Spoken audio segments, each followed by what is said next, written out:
Aquest projecte de llei té com a objectiu modificar la llei 19/2016 del 30 de novembre d'intercanvi automàtic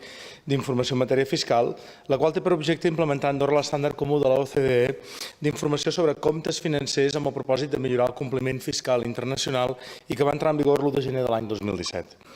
Aquesta llei, ja ho esmentava el ministre, va ser modificada per primera vegada l'any passat per llei 29/2017, també del 30 de novembre, incorporant la llista de les 41 jurisdiccions amb les quals, a partir de l'any 2018, s'intercanviaria automàticament informació relativa a comptes financers referent a l'any 2017 en el marc de l'acord multilateral d'intercanvi automàtic d'informació en matèria tributària entre autoritats competents, el Multilateral Competent Authority Agreement, i la llista de les 32 jurisdiccions amb les quals s'intercanviarà automàticament l'any 2019 informació relativa a comptes financers referents a aquest any.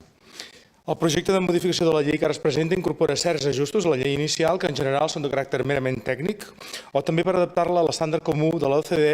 de les normes de comunicació i diligència deguda relatives a la informació sobre comptes financers, l'anomenada Common Reporting Standard, i també per incorporar la llista de les 22 noves jurisdiccions amb les quals s'intercanviarà automàticament informació l'any 2020 relativa a l'any 2019, això sí, amb les apreciacions que ens feia el ministre Cinca.